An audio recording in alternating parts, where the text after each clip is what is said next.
सविताताई तुमच्याकडे येणार आहे आता. तुम्ही काय सांगाल तुमच्या भूमिकेबद्दल? हा पाटील असतो, मी पाटलीन. आणि मग ह्याने ती शेती विकून अय्याशी केल्यामुळे जी काही परिस्थिती येते आणि ती फेस करते. मोहनचे माझे डायलॉग फार नाही आहेत, पण ज्या काही रिॲक्शन्स आहेत मोहनने दिलेल्या, शेवटी गिव्ह अँड टेक असतं. आणि प्रवीणने लिहिलंय तर उत्तमच, आणि आमच्याकडनं करूनही खूप छान घेतलंय प्रवीणने. वा वा.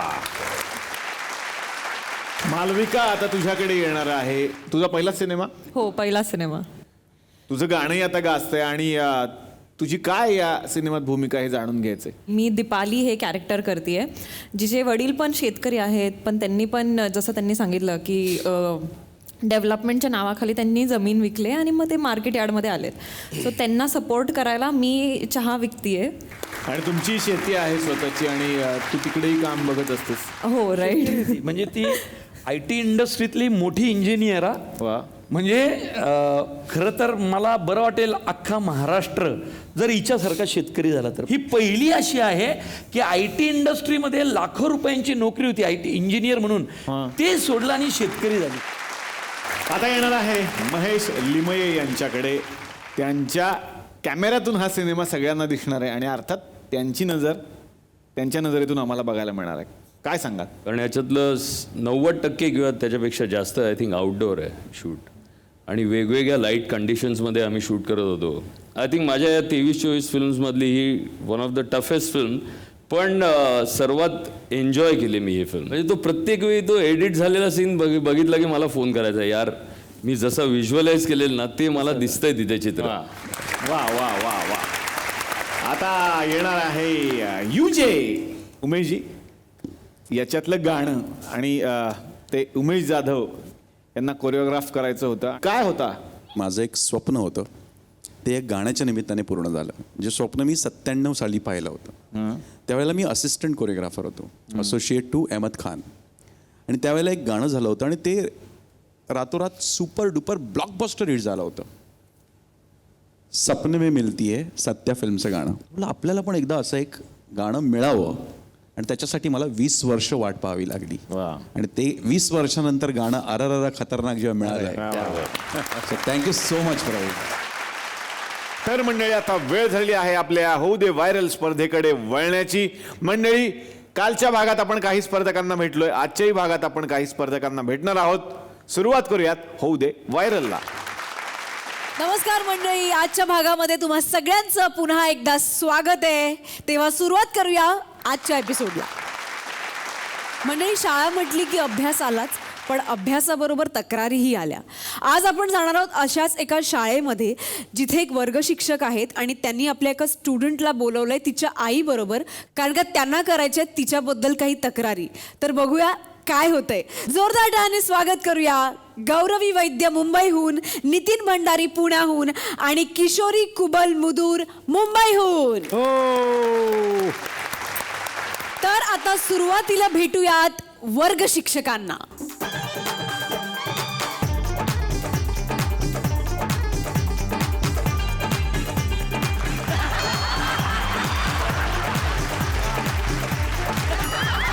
हो, काय नाचताय काय? मला फोन आलाय हो. मग उचला तो. होती माझी. हे विद्यार्थी सगळे असं करतात, मला मिस कॉल देतात. या मोबाईलमुळं आमचे खूप वांदे झाले तो.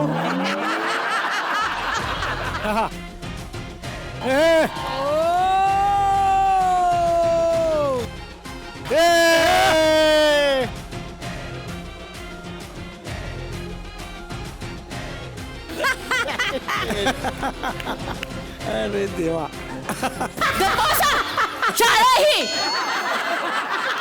परीक्षाच्या आधी एवढं पाठांतर केलं असतंस तर पास नसतीस का झाली? माझं पाठांतर चांगलंय. फक्त जे माझा पाठ आहे त्यावरचे प्रश्न येतच नाहीत. मी काय करू? अगं काय पाठ आहे तुझं? काय म्हणजे? रिंकू, बोल बाळा डायलॉग. हो हो, सोडतो सोडतो. अहो, ते डायलॉग आहे. सोड त्याला. परत हात तरी लावून दाखव, मग सांगते तुला इंग्लिश मध्ये. वा वा वा वा. एक चुटकी सिंदूर की कीमत तुम क्या जानो शिक्षक बाबू. ईश्वर का ताज होता है एक चुटकी सिंदूर. सुहागन के सिर का ताज होता है एक चुटकी सिंदूर. अरे काय एक चुटकी सिंदूर. जा जा लोड रोलर आहे ना अजून पुढे घेऊन जा जा. अजून जाऊ. ए गप उठा. शाळा आहे ना ही. हो हो तुमच्या मुलीच्या खूप तक्रारी आल्यात आमच्याकडं. तुमची मुलगी वर्गात मोबाईल आणते काय? मिस कॉल देते. ते तुम्हाला झोप लागते ना म्हणून.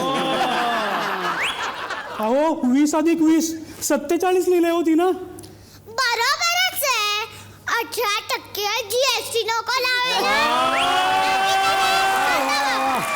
आम्ही टॅक्स भरतो बाबा.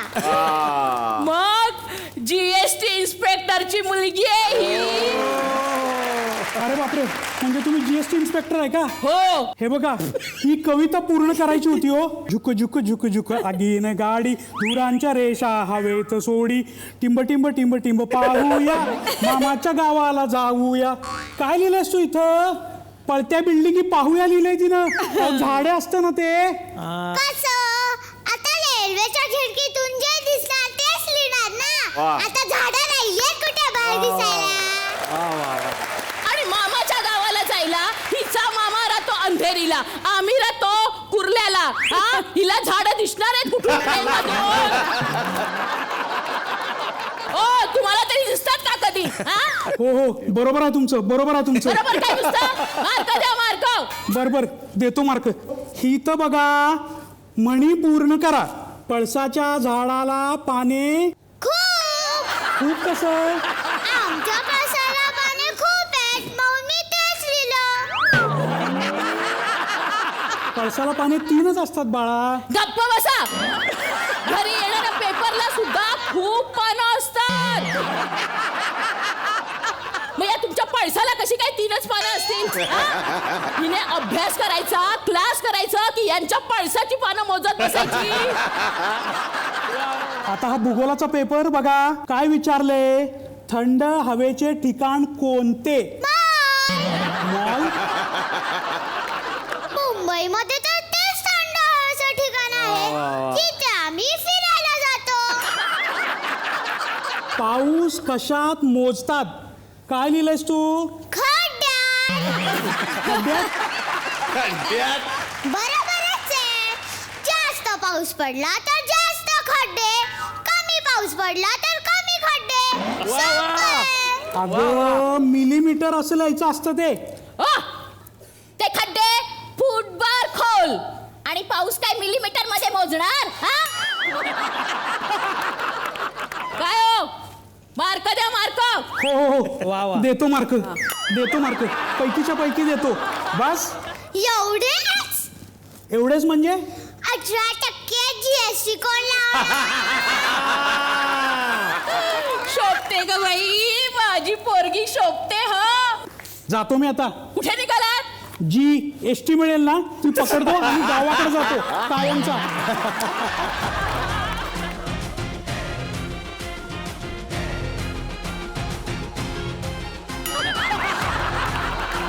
वा वा.